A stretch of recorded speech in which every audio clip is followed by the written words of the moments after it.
Welcome to the podcast Crime Salad, where we talk true crime. I'm your host, Ashley, and with me always is my husband and partner in crime, Ricky.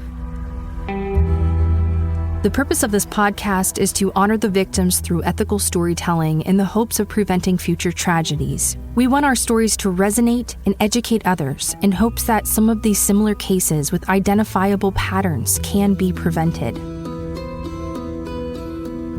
Now, before we jump in, please let us warn you that this is a true crime podcast. The details of this episode may be triggering to some listeners. Listener discretion advised.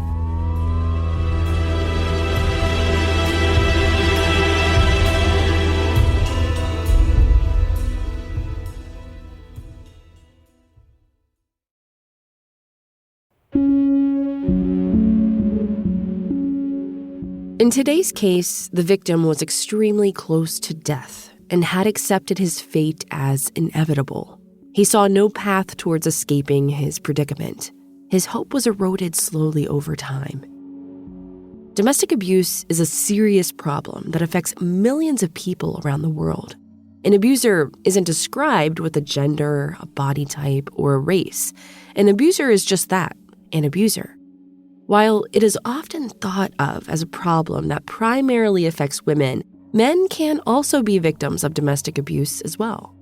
However, men are less likely to report domestic abuse than women. There are a number of reasons why someone stays suffering day after day. Domestic abuse is a deeply personal and traumatic experience, and just like women, many men may feel ashamed or embarrassed to admit that they have been abused. This shame and embarrassment can be compounded by societal attitudes that view men as strong and resilient, and that may view men who have been abused as weak or less than masculine. As a result of these stereotypical gender beliefs, some men may be hesitant to report abuse out of fear of being judged or criticized by others. Another reason why someone may not report domestic abuse is fear of retaliation. In many cases, domestic abuse is committed by someone the victim knows and trusts, such as a partner or a family member. Someone who has been abused may be afraid of retaliation from their abuser if they report the abuse, and they may worry that speaking out will only make the situation worse. This fear can be particularly acute in cases where the abuser has threatened the victim or has a history of violence. A third reason why men may not report domestic abuse is concern about the potential consequences of speaking out. Men who have been abused may be worried about losing their job, their home, or their relationships if they report the abuse. They may also be concerned about the legal consequences of reporting abuse, such as the potential for their abuser to be arrested or charged with a crime. These concerns can make it difficult for a victim of domestic abuse to seek help, even if they are desperate for support. And finally, some men may not report domestic abuse because they do not realize that they are actually being abused. Domestic abuse can take many forms, and it's not always obvious or visible to others. Men who are being abused may not recognize the signs of abuse, or they may believe that their abuse is their fault, or that there is something that they can do to change the relationship and end the abuse. In other instances, men might be isolated or controlled by their abuser, and they may not have access to information or resources that could help them understand their predicament. Such as today's case, which began with coercive control and slowly moved into isolation, and finally, life-threatening physical violence. Another tactic used in coercive control is manipulation. The abuser may manipulate the victim's thoughts, feelings, and actions through gaslighting, which involves making the victim doubt their own reality and perception of events. This could be when an abuser does something abusive, but then denies it or downplays it. At first, the abuser may also use flattery or charm to manipulate the victim into staying into the relationship, making them believe that they are loved and needed.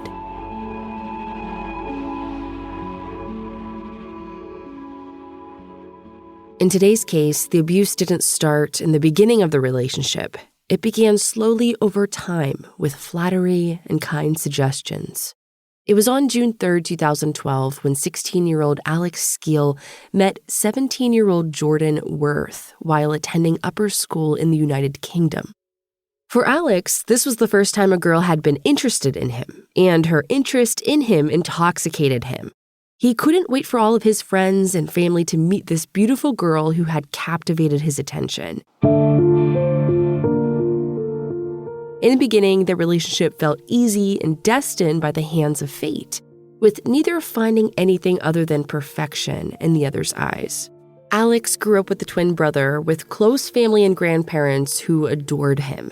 Alex and his brother Luke had become quite famous in England. They were twins born premature and weighing at just 2 pounds each. But the preemies eventually grew stronger and thrived, eventually becoming child models.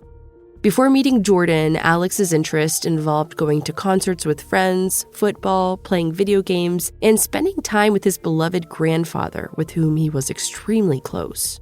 When Alex was hurt or upset, he immediately sought comfort and guidance from his grandfather. Now, Jordan also grew up in a close family with a younger brother she adored and parents and grandparents who doted on her natural talents. Jordan was very smart, excelled in school, and was a talented gymnast.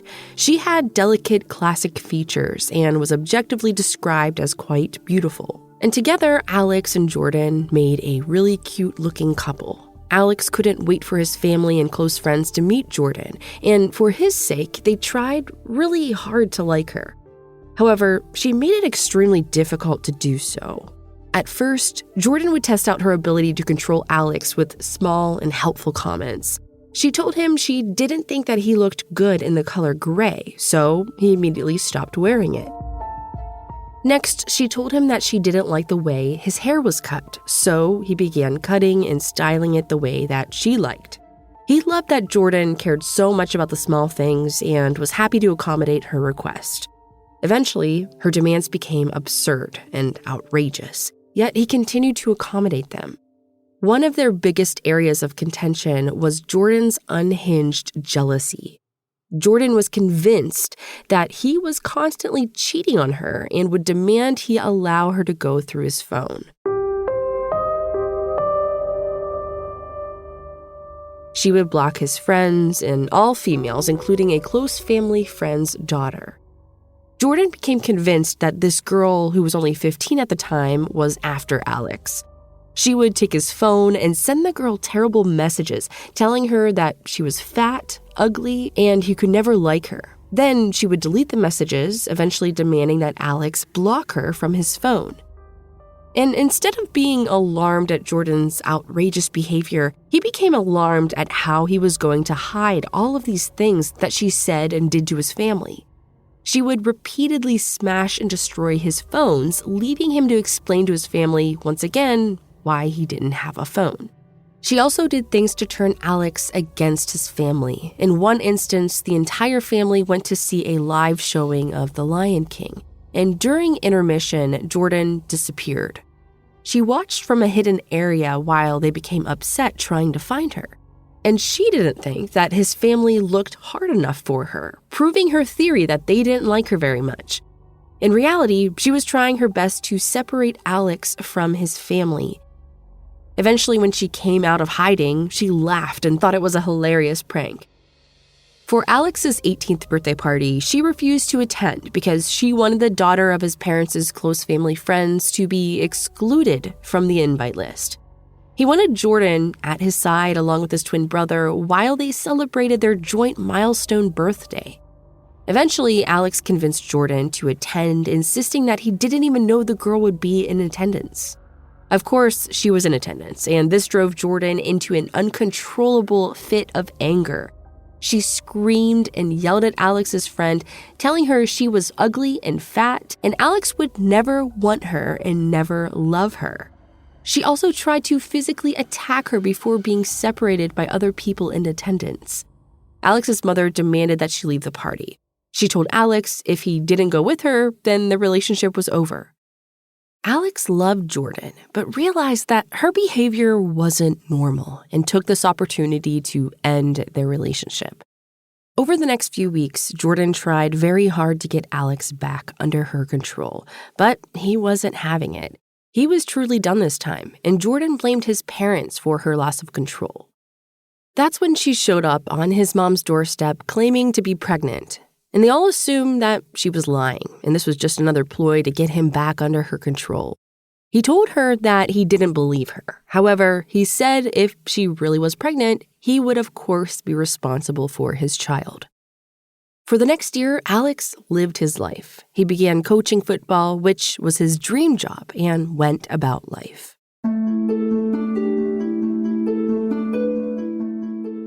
A year later, Alex's mom got a text from Jordan. She asked her if she was ready to meet her grandchild. Jordan had given birth to a beautiful baby boy she named TJ, and who was the splitting image of Alex. His mother encouraged him to meet his son and to find a way to co-parent with Jordan. Alex was afraid to be alone with Jordan, so he brought his grandfather along, the man he always sought comfort in as a child whenever he needed reassurance. Alex and his grandfather went to Jordan's parents' house and they met TJ. Of course, it was love at first sight, and Alex knew that no matter what, he had to be a part of his son's life. While he was sure he wanted TJ in his life, he wasn't so sure he wanted Jordan back in his life. Alex's family had fallen in love with TJ, and they believed that motherhood had matured Jordan. When it seemed like Jordan had changed, they all supported Alex's decision to rekindle their relationship. They believed a two-parent household would be ideal for raising TJ, assuming it was a healthy environment. Unfortunately, Jordan couldn't keep up the pretense of mental health for very long, and she began trying to control Alex, changing the password on his phone and only allowing him to use it in her presence. Again, Jordan began accusing Alex of flirting with other girls, and one of her favorite tactics was to gaslight him. She would tell him that she was contacted on social media from girls that Alex had cheated on her with. Of course, none of it was true, but she wouldn't let it go until he admitted it was true and apologized for it.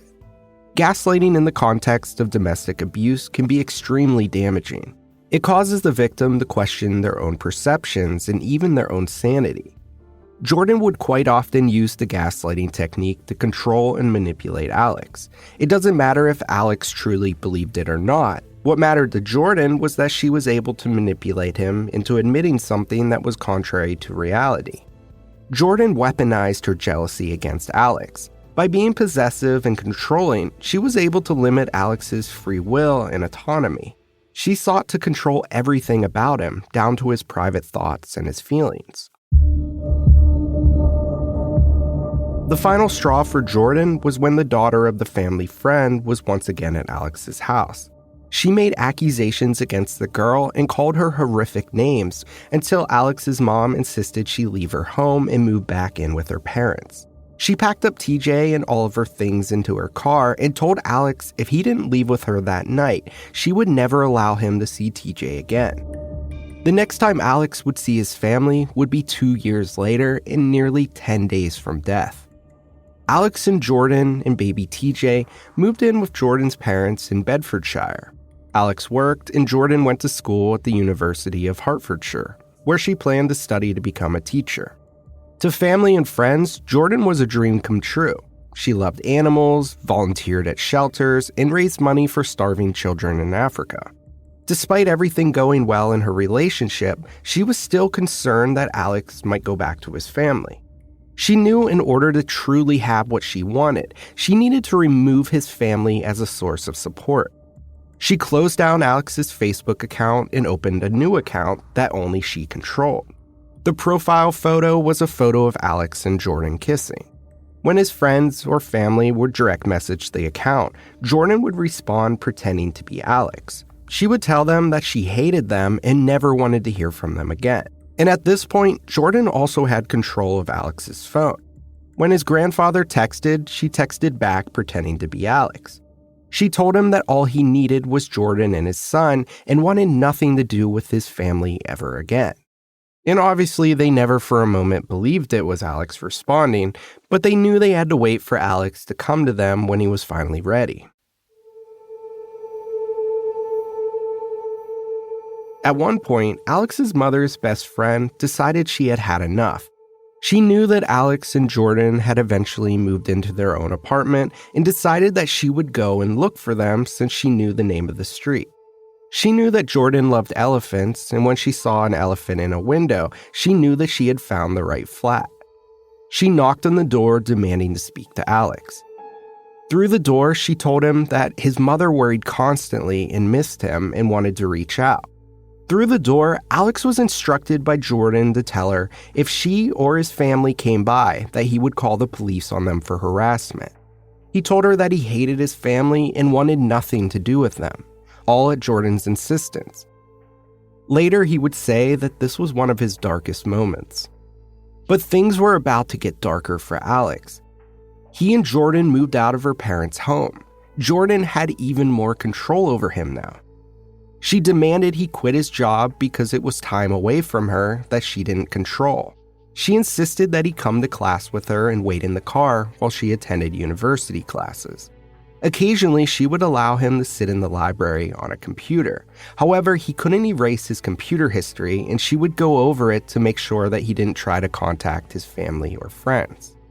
Jordan's emotional abuse was gradual until she knew she could get Alex to say and do anything that she demanded. But she still couldn't control his thoughts, and that was the next level of control that she demanded from him.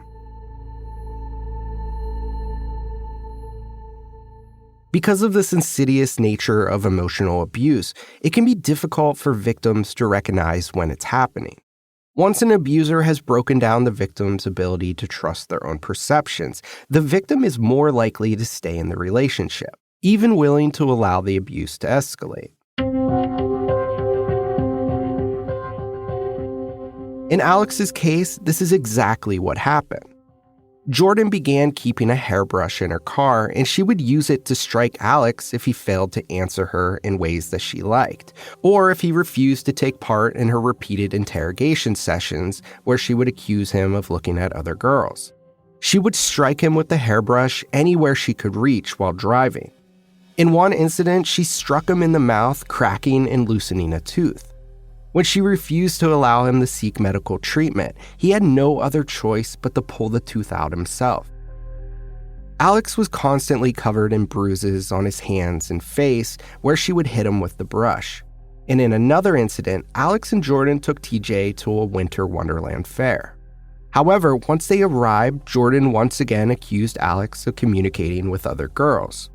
She told him that while taking TJ to the bathroom, he had made contact with girls and DM'd her through his Facebook account, an account that Alex still had no control over. It didn't matter if the absurd allegations didn't make sense or were implausible. What mattered was that Jordan believed them, and therefore Alex had to admit to them. She demanded that they leave and told him she would only stay under one condition. The condition is that he swallowed an entire bottle of sleeping pills. This way, she could trust he would be too incoherent to lust after other girls and to try to make contact with them. Alex agreed and didn't remember how he got home that night or any of the time they spent together at the park. Eventually, Jordan began waking Alex up in the middle of the night with a glass bottle she kept at her bedside. She would wake him up by hitting him over the head and demanded to know what he had been dreaming about, insisting that he was calling out other girls' names in his sleep.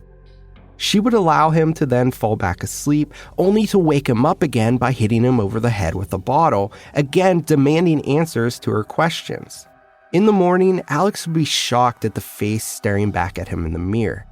His eyes would have blood in them, and his entire face would be covered in varying stages of healing bruises, underneath new fresh ones. He had cuts and scrapes all over his head and his ears, all while she wouldn't allow Alex to eat. He had lost almost 50 pounds and had dropped below the weight of 100 pounds. Each day, he prayed the next day would be better than the last, but things only got worse.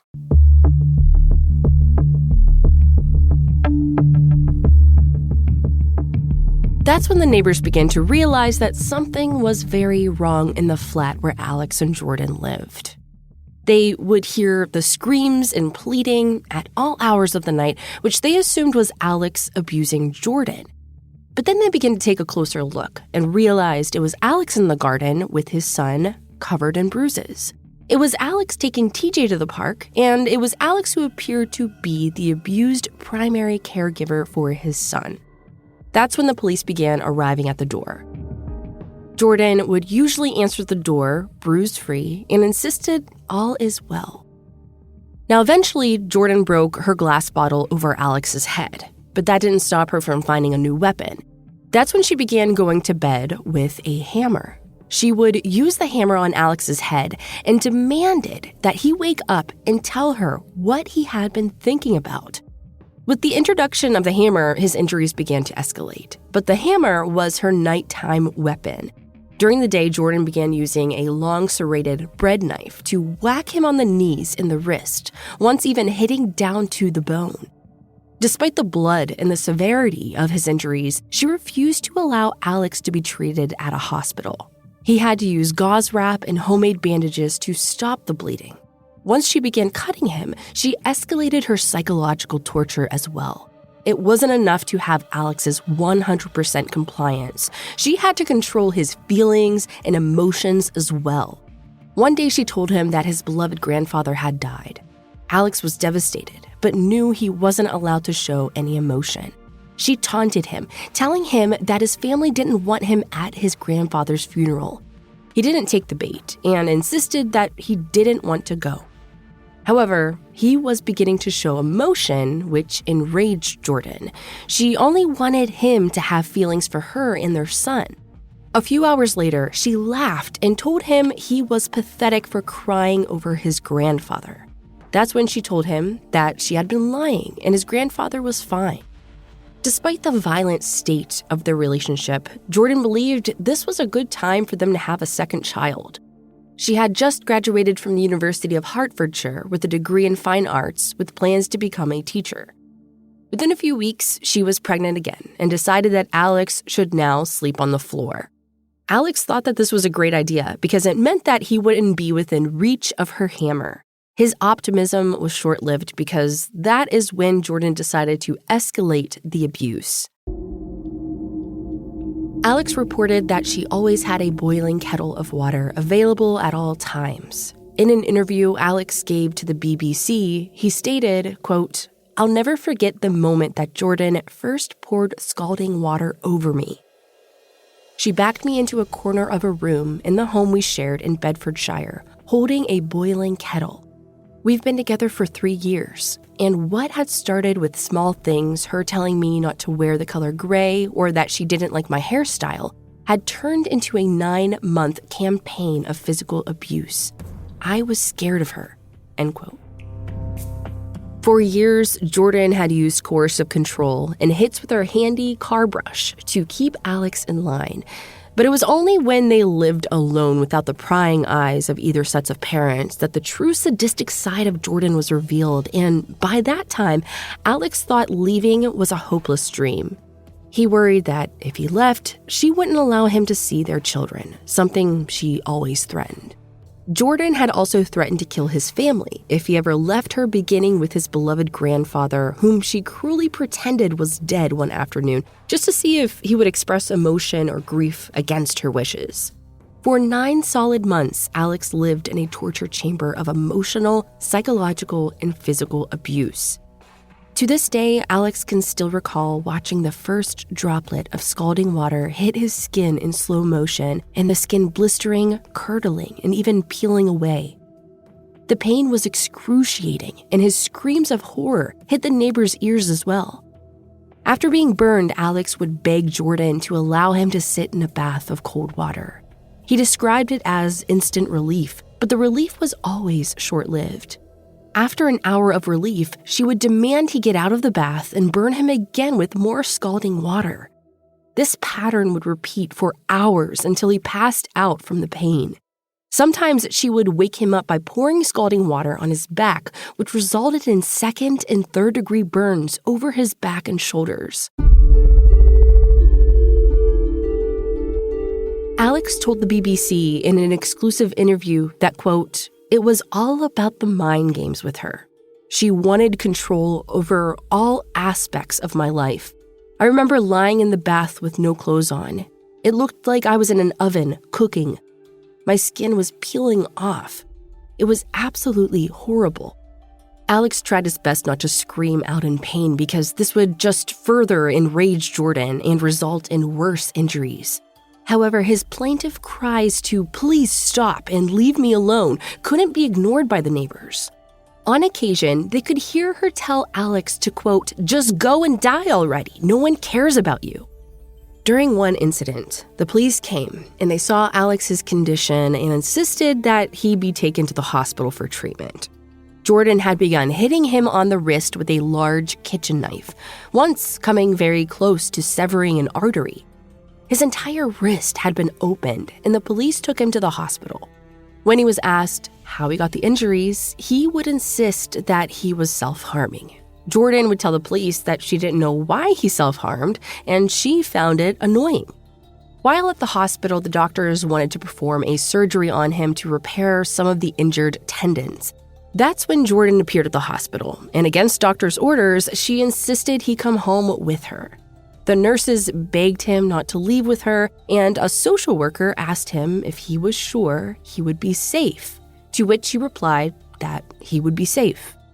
Later, Alex would admit that would have been the perfect time to get some help and explain what was happening to him, but he feared for his children. He feared that Jordan would be able to convince the police he was lying and he wouldn't be believed, so he continued to remain silent. It's important to note that 1 in 6 men will experience domestic abuse during their lifetimes, but only 1 in 20 will ever report it or seek help. Shortly after his daughter Iris was born, the neighbors began to phone the police quite often, reporting their loud domestic disturbances. Help for Alex finally came after a police officer who had been to the home many times previously went the extra step to ensure that the abuse stopped. After another call by the neighbors, the officer saw Alex on June 3rd, 2017, and thought he didn't have long to live. And he would turn out to be absolutely correct in that assessment. Later, a doctor would say that Alex's body was already shutting down and was at most 10 days away from death. When the officer came inside, he noticed a sink filled with blood and a blood-soaked towel wrapped around Alex's arm. Once again, Alex insisted that he was self-harming, and once again, the police officer doubted him. He said he wouldn't even make eye contact with him and was looking at the ground. The officer told Alex he had no other choice than to be taken to the hospital for emergency medical care. On the officer's body cam footage, you can see Jordan hugging Alex as if she was concerned about his condition. She is seen whispering to him, telling him not to go to the hospital. And because of his injuries, he can only comfort her and hug her with one of his arms. If you didn't know better, you would think it was a loving, intimate moment. Jordan, in a shy and polite tone, asked if Alex would be kept overnight and when he would be returning. Sergeant Ed Finn told her that after Alex received care, she would be notified if that's what he wanted. He told him the biggest concern was getting him emergency care and not returning him back home.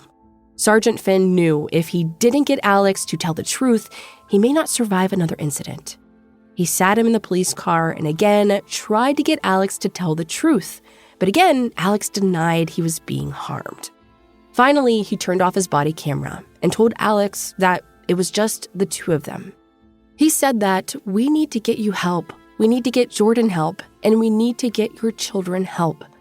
That may have been what finally got through to Alex, because it was then that he finally admitted the horrific abuse he had been enduring the last year. Jordan was arrested, and during her police interrogation, she began to try to take control of the interview, asking about Alex and when she could speak with him. And she was told that there was a protective order against her from seeing or speaking with Alex. At first, she denied she had abused him, instead insisting he had harmed himself. Eventually, in a shy, quiet voice, she minimized her part in his injuries. She showed the interrogator how she lightly tapped Alex over the head with a hammer. She also insisted that all of his second and third-degree burns were accidental. As the interview continued, she became aware that Alex was no longer under her control. She finally admitted to most of the injuries, but insisted that Alex told her he hated his family and he never wanted to see them. Police showed her the messages she had sent to his family and friends while pretending to be Alex, and she finally admitted to impersonating him. Jordan was eventually charged with 17 counts of criminal acts, including wounding with intent, causing grievous bodily harm with intent, and controlling or coercive behavior in an intimate relationship. On April 13, 2018, Jordan decided to plead guilty and was given 2 7-year sentences to be served concurrently with an additional 6-month sentence for coercive behavior. She would be the first female in the UK to be convicted of that charge. Alex was given a permanent restraining order against Jordan for life and custody of his 2 children. After serving just 4 years of her 7-year sentence, Jordan was released from prison in January of 2022. She is in a new relationship and has a Facebook timeline filled with links to women who are abused, and even one entry for a man who allegedly burns himself. It looks like Jordan is still trying to control and change the narrative. As a result of Jordan's abuse, Alex now suffers from a condition called hydrocephalus, where fluid builds up on his brain. He is permanently scarred all over his body. He has worked hard to rebuild his life, and he currently coaches a youth football team. That's soccer for those of us in the U.S. Alex also works as an ambassador for the Mankind Initiative, a domestic violence charity with the mission to remove the stigma around men and domestic violence victims. He also participated in a BBC documentary called I Was Abused by My Girlfriend, which can be found on YouTube. If you or a loved one is suffering from domestic violence, there are resources available. The National Domestic Violence Hotline can be reached 24/7 at 800-799-7233 or by text at 88788. This case was a case suggestion by one of our listeners. Thanks for sending us your case suggestions. It's so interesting to hear from you because we have listeners from all over the world. That's really awesome. We also want to send a special thank you to those that support us through Patreon. Thanks for supporting us through this year. This week, we want to welcome a few last-minute toppings to our salad. We have Jeray and Tyler. Enjoy the ad-free listens, bonus content, and early access to our weekly episodes. Have an amazing rest of 2022, everyone, and cheers to a new year. We're really looking forward to sharing some more cases with you and being a part of spreading awareness through cases like this one. As always, thank you so much for listening, and we will be back with more next week.